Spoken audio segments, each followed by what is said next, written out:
ಚಿಕ್ಕಬಳ್ಳಾಪುರ ಕ್ಷೇತ್ರದ ಲೋಕಸಭಾ ಚುನಾವಣೆಯ BJP ಅಭ್ಯರ್ಥಿಯಾದಂಥ K Sudhakar ಅವರು ಮೊನ್ನೆ ಸಭೆಯೊಂದರಲ್ಲಿ ಮಾತನಾಡಿ 10 ತಿಂಗಳಿಂದ ಅಜ್ಞಾತವಾಸ ಅನುಭವಿಸ್ತಾ ಇದ್ದೀನಿ ಎಂದು ಜನಸಾಮಾನ್ಯರ ಮುಂದೆ ಕಣ್ಣೀರನ್ನು ಸುರಿಸಿದಂಥ ಒಂದು ಪ್ರಸಂಗ ಜನರು ನೋಡಿದ್ದಾರೆ. ಈ ಸುಧಾಕರ್ ಅವರು 2009ರಲ್ಲಿ ರಾಜಕೀಯ ಪ್ರವೇಶ ಮಾಡಿ 13ರಲ್ಲಿ ಶಾಸಕರಾಗಿ 18ರಲ್ಲಿ ಶಾಸಕರಾಗಿ ಕಾಂಗ್ರೆಸ್ ಪಕ್ಷದಲ್ಲಿ ಸವಲತ್ತುಗಳನ್ನು ಪಡೆದು ಅವರು BJPಯನ್ನು ತೊರೆದಿರುವುದು ಎಲ್ಲರಿಗೂ ತಿಳಿದ ವಿಷಯ.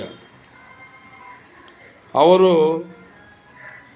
ಕಾಂಗ್ರೆಸ್ಸಿನ ಹಿರಿಯ ಮುಖಂಡರನ್ನು ಕಾರ್ಯಕರ್ತರನ್ನು ಕಡೆಗಣಿಸಿದ್ದಾರೆ. ಆ ಒಂದು ಸಂದರ್ಭದಲ್ಲಿ ಈ ಒಂದು ಮುಖಂಡರು ಮತ್ತು ಕಾರ್ಯಕರ್ತರು ಸುಮಾರು 30-40 ವರ್ಷಗಳಿಂದ ಪಕ್ಷದಲ್ಲಿ ದುಡಿಯುತ್ತಿರುವವರು ಅವರು ಯಾವುದೇ ಒಂದು ಪ್ರತಿನಿಧಿಯಾಗಲು ಸಾಧ್ಯವಾಗಲಿಲ್ಲ. ಅವರು ಎಷ್ಟು ವೇದನೆಯನ್ನು ಅನುಭವಿಸಿದ್ದಾರೆ ಅದು ನಿಮಗೆ ಗೊತ್ತಿದೆಯಾ? ನೀವು ಒಂದು 10 ವರ್ಷಗಳಲ್ಲಿ ಶಾಸಕರಾಗಿ ಮಂತ್ರಿಗಳಾಗಿ ಅಧಿಕಾರ ಅನುಭವಿಸಿ ಪಕ್ಷಕ್ಕೆ ದ್ರೋಹ ಮಾಡಿ ಎಲ್ಲ ಸವಲತ್ತುಗಳನ್ನು ಪಡೆದು ಇವತ್ತು ಕೋಟ್ಯಾಧೀಶ್ವರನಾಗಿ ಇವತ್ತು ಒಂದು ಲೋಕಸಭಾ ಚುನಾವಣೆಯಲ್ಲಿ ಸ್ಪರ್ಧಿಸಿದ್ದೀರ. 10 ತಿಂಗಳಲ್ಲಿ ನೀವು ಅಜ್ಞಾತವಾಸವಾದರೆ ಈ 30 ವರ್ಷ 40 ವರ್ಷದಿಂದ ಒಂದು ಗ್ರಾಮ ಪಂಚಾಯಿತಿ ಸದಸ್ಯರಾಗೋದಕ್ಕೂ ಪಾಪ ಆಗಿಲ್ಲ. ಅಂಥವರು ಇನ್ನೆಷ್ಟು ವೇದನೆಯನ್ನು ಅನುಭವಿಸಿದ್ದಾರೆ. ಇದಕ್ಕೆ ತಮ್ಮಲ್ಲಿ ಉತ್ತರ ಇದೆಯಾ? ಖಾಲಿ ಒಂದು 10 ತಿಂಗಳಲ್ಲಿ ಅಧಿಕಾರ ಇಲ್ಲದಿರ ಅಜ್ಞಾತವಾಸ ಅಂತ ಹೇಳ್ತಾ ಇದ್ದೀರಲ್ಲ, ಎಷ್ಟು ಜನ ಇವತ್ತು ಒಂದು ಪ್ರತಿನಿಧಿಯಾಗಲು ಕಷ್ಟ ಬೀಳ್ತಾ ಇದ್ದಾರೆ? ಏನಾರು ಆಗಿದ್ದಾರ? ಅವರೆಷ್ಟು ವೇದನೆಯನ್ನು ಅನುಭವಿಸಿದ್ದಾರೆ ನಮಗೆ ಗೊತ್ತಿದೆಯಾ? ಇದು ಜನಕ್ಕೆ ಗೊತ್ತಿಲ್ವಾ?